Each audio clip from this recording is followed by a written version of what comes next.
എനിക്ക് തോന്നുന്നു കുറെ നാളുകളായി അല്ലെ സിനിമയിൽ നിറഞ്ഞു നിൽക്കാൻ തുടങ്ങിയിട്ട്. ശരിക്ക് ബ്രൂസ്ലി രാജേഷ് അങ്ങനെയല്ലേ വിളിക്കുന്നത്?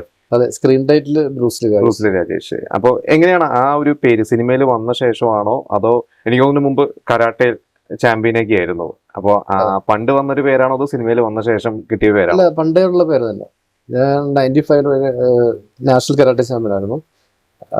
ആ ടൈമിൽ തന്നെ ഫ്രണ്ട്സ് എല്ലാം അങ്ങനെ വിളിച്ചിരുന്നു. എനിക്കൊരു പലർക്കും അറിയില്ല, ശരിക്ക് തൃശ്ശൂർക്കാരനാണ് അല്ലെ, മലയാളിയാണ്. പക്ഷെ പലർക്കും പല കൺഫ്യൂഷൻസ് ഉണ്ട്, പുറത്തുള്ളതാണോ തമിഴ്നാട്ടിൽ നിന്നാണോ എന്നൊക്കെ. പക്ഷെ എനിക്ക് ബേസിക്കലി എങ്ങനെയാണ് ഒരു തുടക്കം എങ്ങനെയാണ്?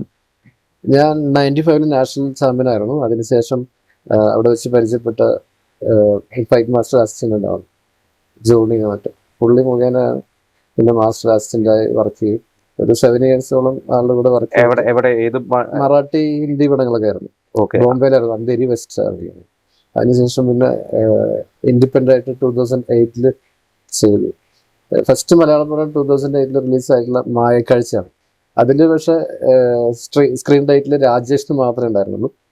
പക്ഷെ നമുക്ക് ഫ്രണ്ട്സിനോ അല്ലെങ്കിൽ വീട്ടുകാർക്കൊന്നും നാട്ടുകാർക്കും തിരിച്ചറിയാത്തതുകൊണ്ട് പിന്നീട് ഈ ബ്രൂസ്ലി രാജേഷ് തന്നെ ഫോളോ ചെയ്യേണ്ടത്. ആ പേര് തന്നെയാണ് ഫോളോ ചെയ്തു പോയത്. അപ്പൊ ഈ ചെറുപ്പത്തിൽ ശരിക്കും അപ്പൊ ഈ മാർഷൽ ആർട്സ് തന്നെ താല്പര്യം എങ്ങനെയായിരുന്നു? അത് ഞാൻ ചോദിച്ചാൽ അതിൽ സ്റ്റാർട്ട് ചെയ്തത് എങ്ങനെയാണത്? ഏതൊരു പ്രായം മുതലാണ് അതിലോട്ട്? ഞാൻ 6th പഠിക്കുമ്പോൾ പോലെ മാർഷൽ ആർട്സ് ചെയ്യുന്നുണ്ട്. തൃശ്ശൂര് തന്നെ? തൃശ്ശൂര് തന്നെ. എവിടെയായിരുന്നു അതൊക്കെ? റൌഫ് എന്ന് പറഞ്ഞിട്ട്, അദ്ദേഹം ഇപ്പൊ ചെയ്യുന്നില്ല. റൌഫ് എന്ന് പറഞ്ഞിട്ട് പുള്ളി ചെന്നൈ സ്വദേശിയാണ്. പുള്ളിയുടെ കീഴില് തിരുവില്ലാമലായിരുന്നു.